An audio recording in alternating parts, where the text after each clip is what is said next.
कटाच्या नजरेला पाहतोय मुखातून एकच मुखोद्गार बाहेर येतोय जल सम्राट सुकेश हेचा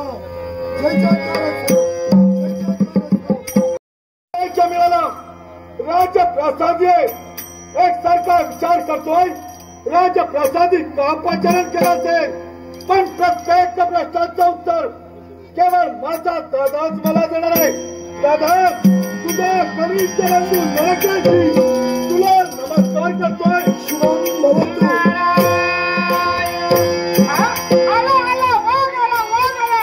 खरंच म्हणतोय हे उभ्या शेंडीचा नक्षत्र दादा समवेत बसलाय मान सन्मान तर देवाच लागणार आहे। नमस्कार।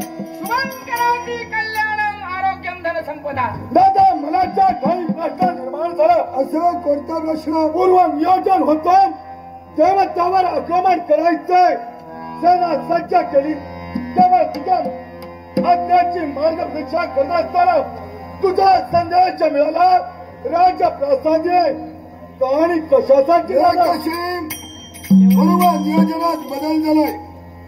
यावेळी तुला स्वर्ग साम्राज्यात जायचं नाहीये तर तुला जायचंय ते मृत्यूलोकाच्या ठिकाणी।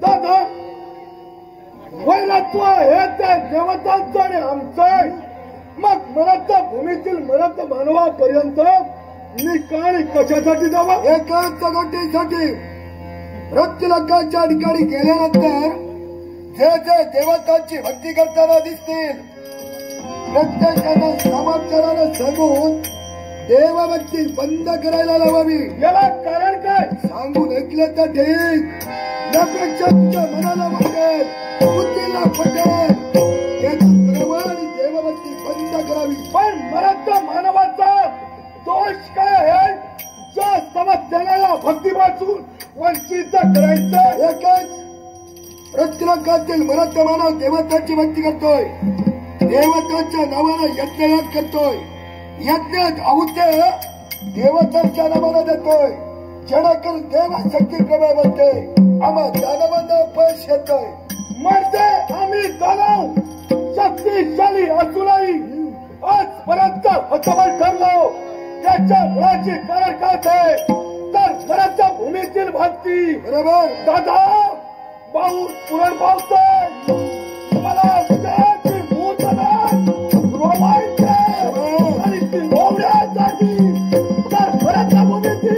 भक्ती बंद करायच्या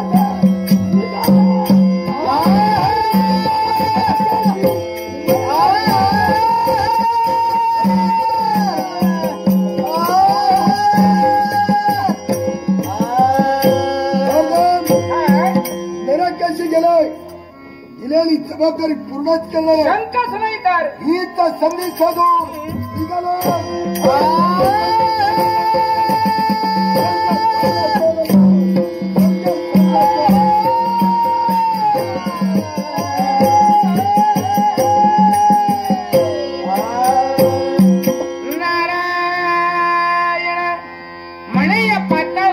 वैकुंठीच्या नारायणाचं नाव घ्यायचं नाही।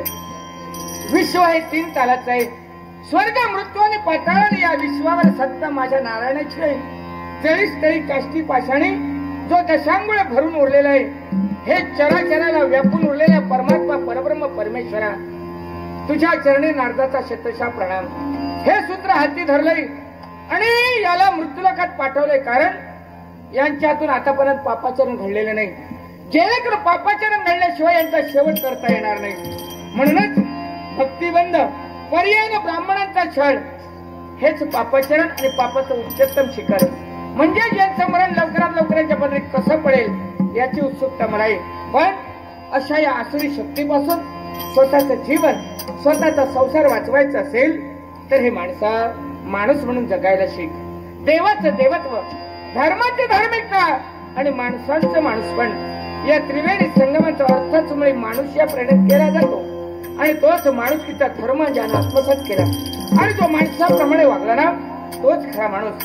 हे माणसा हा माणसाचा नरदेह तुला प्राप्त झालाय तो कशासाठी असेल आत्मघात करण्यासाठी नाही संकटाला घाबरून प्रसंगाला घाबरून आत्मघात करण्यासाठी नव्हे तर आलेल्या संकटाला धैर्यानं तोंड देणं आणि असलेल्या प्रसंगाशी सुसंग राहून मानवतेचा धर्म म्हणजे माणुसकी आणि तोच माणुसकीचा जन्म नरदेहात सार्थकी लावायचाय सार्थकी लावायचाय नारायण